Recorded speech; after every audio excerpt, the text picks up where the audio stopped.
tara na mag-ano tayo, mag-harvest. Samahan niyo ako mag-harvest tayo ng dragon fruits ko. So, I would say good morning kasi ano pa dito, around 9 AM. Pero ang tingkad-tingkad na ng araw. Tignan niyo, papakita ko sa inyo yung ano ko, yung dragon fruits ko na namumulaklak na naman siya. Ito, yan. Ito, yan. Ito yung unang na-harvest ko. Naka-harvest ako dito ng 4. So yan, na may mga bulaklak na naman na nag-ano sa kanya. Yan, diba? So napakasipag niya. Isang puno lang to, so dapat ito i-ano ko to punta doon. Pero wala na kasi akong time. Ayan, itali natin yan. Magha-harvest tayo dito sa dragon fruit na yan. Yun yung isang puno kong dragon fruit dito. Si Daddy. Magha-harvest tayo ng dragon fruit.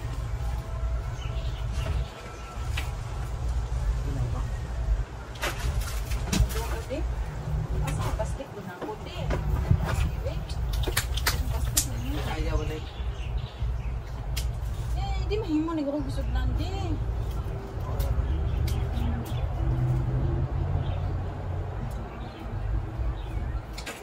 Unti na siya kay.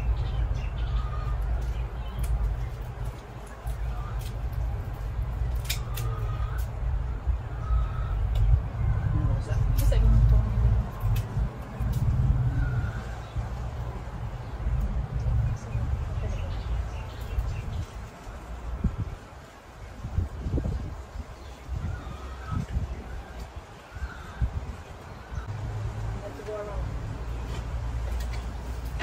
Yeah, stay there.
So much dragon fruit.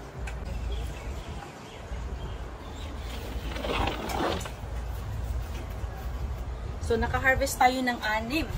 6 yung na-harvest natin sa dragon fruits na to. Meron pa akong dragon fruits doon sa likod. So marami-rami din yung mga siyam yata yun. Yan yung naka-harvest tayo ng 10 din. Dito parang 7 yata yung na-harvest ko dito last time. Yeah. Ganun katindi yung mga dragon fruits natin, ano? Very ano siya. Talagang binibless tayo ng dragon fruits.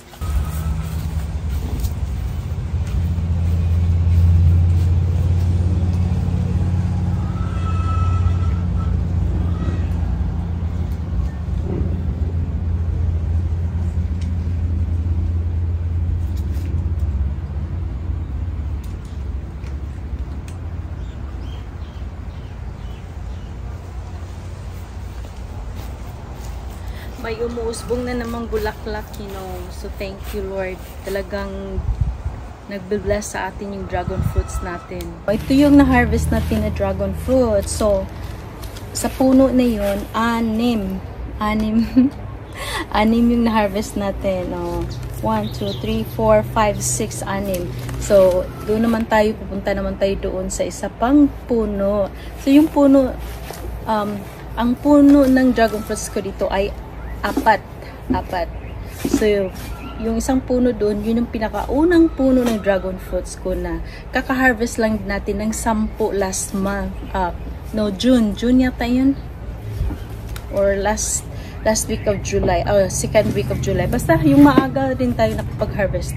So, nakapag-harvest tayo ng 10 din doon. And then, may second batch na namang umusbong sa kanya. So, yun yung aanihin natin ngayon. Yan. Ang sipag-sipag din mamigay ng dragon fruits, napaka-generous niya. Siguro manang-mana rin kay amazing. Yeah! Ang sipag-sipag din niyang magbigay, di ba? So, kapag we will share the blessings din, ganun din ang pag-ibig sa atin. Yun. So, ito naman, hindi ko kayang kainin lahat to. So, pinamimigay ko rin to doon sa client ko. And then, yung sa mga kapitbahay niya na namimigay rin sa atin ng strawberry guava. Yun. And then, sa mga friends ko rin, magdadala rin ako dito sa church bukas dahil may practice kami ng sinulog. So, every Sunday na naman yung practice namin ng sinulog. Kaya, magdala tayo ng prutas doon. Okay. Ito yung pinakaunang puno ng dragon fruit. So, noong June or July yata yun, naalala nyo. So, naka-harvest tayo ng 10 dito. Parang last week of July yata yun. But anyway, or second week of July yata yun. Anyway, ngayon ay mag-harvest na naman tayo. So, ano yung ma-harvest natin dito? 1, 2, 3, 4, 5, 6, 7, 8, 9. So, siyam yung ma-harvest natin. So, yun. Harvest tayo ka. Naka-harvest lang yung dati doon sa parang ano naman siya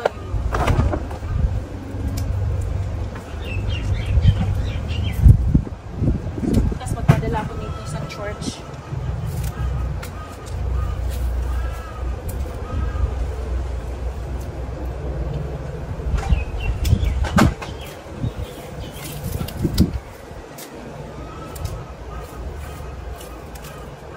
Ano na siya, yun, nag-crack na.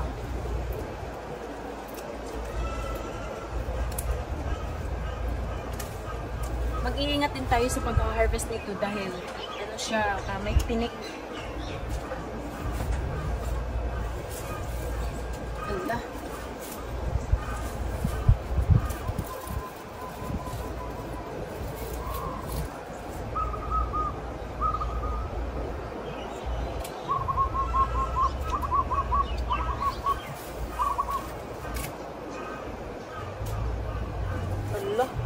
Ay, tumansik.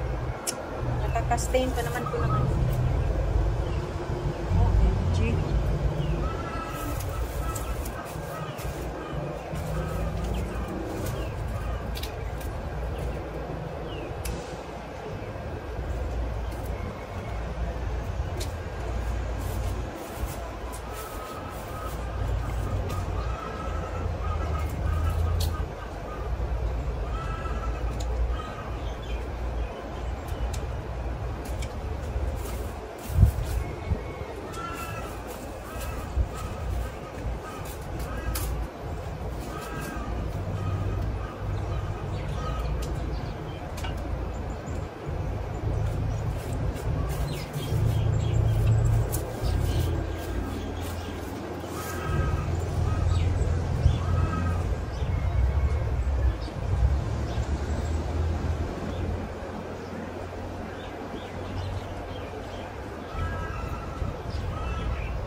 Tayo dito kasi may tinik.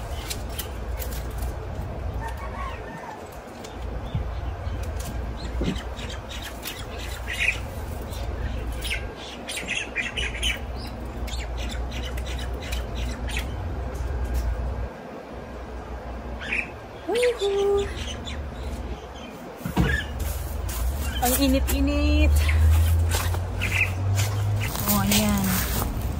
Yan yung dragon fruits na naani natin.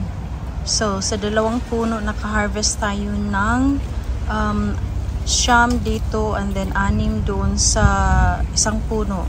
So, 15 total of dragon fruits yung harvest natin ngayon. Ay, thank you Lord. Thank you so much dragon fruits sa blessings na binibigay mo. Tuloy-tuloy pa rin tayo. Oh, ang bigat din.